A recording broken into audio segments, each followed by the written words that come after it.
संबंध स्मृति उद्देश्य संदेश हुआ।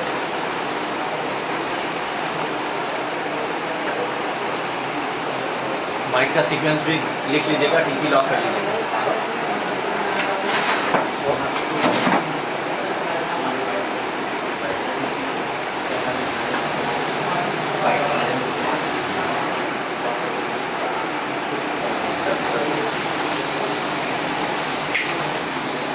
पंखा बंद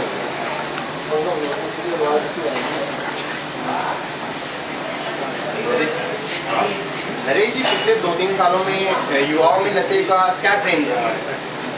सर, मेरा मानना है जो सर्वे मेरे पास आए हैं, जो मैंने पाया है, एक्चुअली में 2-3 साल के अंदर तकरीबन मेरे पास हज़ारों कॉल आए हैं, हज़ारों लोग मिलने भी आए हैं, और हमने सर्वे भी किया है। ये हमने माना है कि 13-14 साल से 15-16, 18 या 19 तक इस तरह का ऐसा माहौल बन गया है कि बच्चों की ज़िंदगी में ऐसे हालात पैदा हो गए, परिवार उनसे दुखी हो गई, वो चाहते हैं कि हमारे बच्चे में सुधार आए और नहीं आता। तो हम उनकी काउंसलिंग करते हैं, उनको जागरूक करते हैं, उनको बताते हैं कि बीमारी क्या है। बट ज़्यादातर हमने ये पाया है कि कुछ परिवार वाले सामने नहीं आते, अपने आप से डरते हैं, सामने दिखाने में छुपते हैं। अच्छा, आपके एनजीओ में कैसे कैसे लोग आते हैं और वो किस किस तरह के से नशा करते हैं? देखो, हमारे एनजीओ के अंदर जो नशा मुक्ति के अंदर इसमें मोस्टली शराब पीने वाला भी आता है, गांजा पीने वाला, चरस पीने वाला भी आता है। मतलब नशा किसी भी प्रकार का, अगर वो नशेबाज है, दुखी है परिवार उससे या खुद दुखी है, तो वो आता है। तो आप उन्हें यहाँ पे कैसे उन्हें नशा मुक्त करते हैं, क्या करते हैं कि ताकि वो नशा छोड़ दें? देखिए, जब एक एडिक्ट यहाँ इलाज में आता है तो पहले तो वो शरीर से परेशान होता है, शरीर से परेशान होता है। जब वो नशा छोड़ता है तो शरीर में उसको पेट में दर्द, सर में दर्द, कुछ ऐसी दिक्कत परेशानियाँ उसके सामने आती हैं। जब ऐसी परेशानियाँ आती हैं तो वहाँ उसको डॉक्टर के पास ले जाते हैं और दिखाते हैं डॉक्टर को। डॉक्टर उन्हें दवाइयाँ लिख के देता है कि ये दवाई दी जाए, उनको दवाइयाँ दी जाती हैं। तो धीरे धीरे जब उनकी सोच में बदलाव आता है तो उनको यहाँ बताया जाता है कि नशा क्या है, एक बीमारी है और उस बीमारी से हम जुड़े हुए हैं। हमें नशा मुक्त रहना है तो बीमारी से हम जुड़े तो हमें अपने काम करना है, हमें मेहनत करनी है और यहाँ के कार्यक्रम को जानना है, क्योंकि ये कार्यक्रम WHO ने प्रमाणित किया कि नशा एक बीमारी, उसके आधार पर काम करना है। तो इस पूरे सेशन के दौरान आपको कई दिक्कतें आती होगी इन सुधार करने में, किस प्रकार की दिक्कतों का सामना करना पड़ता है? सबसे पहले हमें ये दिक्कत आती है कि यहाँ पर जब हम रखते हैं, सबसे पहले दिक्कत आती है कुछ परिवार वाले जब आते हैं तो वो अपनी इस तरह की भावनाएं रखते हैं कि हमारे बच्चों की ज़्यादा ध्यान रखा जाए, हमारे बच्चों को ये दिया जाए, वो दिया जाए, और हम उन्हें बताते हैं कि यहाँ सब चीज़ें दी जाती हैं, परंतु उन चीज़ों को बनाने की जिम्मेदारी इन्हीं को दी जाती है, क्योंकि अगर इन्हें हम खाली रखेंगे तो ये परेशानी आएगी। और कुछ परिवार वाले जो यहाँ से अधूरे इलाज से जाते भी हैं, वो दूसरों को संदेश गलत दे देते हैं कि नशा मुक्ति केंद्र में ऐसा होता है, वैसा होता है, जिससे वो इलाज ले रहा मरीज अधूरे इलाज से चला जाता है।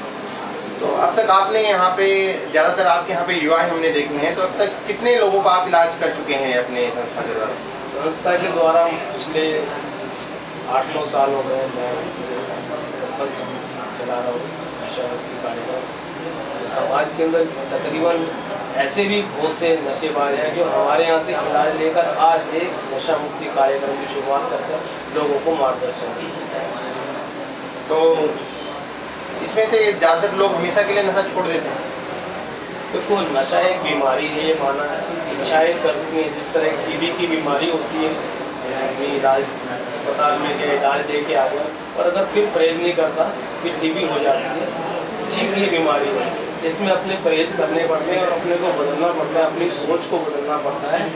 और अगर कभी नशे के विचार आते हैं तो स्टिक टू द विनर। हमारे इस प्रोग्राम में, हमारे इस कार्यक्रम में स्लोगन दिए गए हैं, ऐसे सेशन होते हैं, ऐसे वर्गों में शेयरिंग की जाती है कि उन्हें भी ये एहसास होता है कि वाकई में हमें अगर इससे बचना है तो हमें यहाँ बताई हुई बातों को ध्यान में रखना है। आप युवाओं के लिए कोई मैसेज देना चाहेंगे? मैं युवाओं के लिए और युवाओं के परिवार के लिए ये मैसेज देना चाहता हूँ। मैं कहता हूँ कि मेरे प्यारे बच्चों, मेरे भाइयों, मैं चाहता हूँ कि तुम नशा मुक्त ज़िंदगी जीने में अपने आस पड़ोस के माहौल को साफ सुथरा बनाने की कोशिश करो, अपने परिवार का कहना मानो, और अगर अपने परिवार का कहना नहीं मानोगे तो इस तरह की परेशानियाँ, इस तरह के नशा मुक्ति कार्यक्रम चलते रहेंगे, खुलते रहेंगे, क्योंकि जहाँ जहाँ नशा बढ़ेगा उससे कहीं ना कहीं समाज में सुधार कार्यक्रम करने की स्थापना की जाएगी। और उनके परिवार वालों को ये बताना चाहता हूँ कि जागो परिवार वालों, जागो। एक भयंकर समस्या आप लोगों के सामने खड़ी है, आप उनसे बचिए। अपने बच्चे की छोटी छोटी बातों पे कान मार पीट की वजह से ना बने, प्यार से समझाइए और खुल के उनको बताइए कि तुम्हें क्या कमी होगा, हम तुम्हारी कमियों पे काम करने की कोशिश करेंगे। और ये मैं मैसेज देना चाहता हूँ कि परिवार वालों को कि हमारा भारत जो महान है, हम चाहते हैं कि हम अपने हमारे भारत में इस तरह की समस्याएँ जो फैला चुकी हैं और दीमक की तरह हमारी नौजवान पीढ़ी 13-14 साल की पीढ़ी को बर्बाद कर रही है। तो मेरी प्रार्थना यही है कि सबसे परिवार वालों से कि सब उनसे बचें, जागरूक हों, खुद भी जीना सीखें और दूसरों को भी हमसे बात करने के लिए बहुत बहुत धन्यवाद नरेश जी। मुझको सर एक बात पूछा था कि आपने कहीं भी नहीं बताया कि पिछले 15 साल में नशा का वो है इसकी तरफ, मतलब ऐसा नहीं कि एक ही फैमिली कर रही है। एक्चुअली मुझसे पूछेंगे ना तो मैं आप ये बता दो कि 15 साल में जो नशे का रेशियो बढ़ा है बच्चे और बड़ों में, ऐसा नहीं सिर्फ रिक्शे वाला ही पीटा है या वो पीटा है, सारे कॉलेज ये वो सब में बढ़ा हुआ है। इसके बारे में एक्चुअली ठीक है, अभी पूछ लेते मुझसे नहीं कोई बात नहीं, मैं ट्रेंड पूछा था मैंने, ट्रेंड कैसा जो आप अभी आप बता दो, मतलब अभी जो ट्रेंड है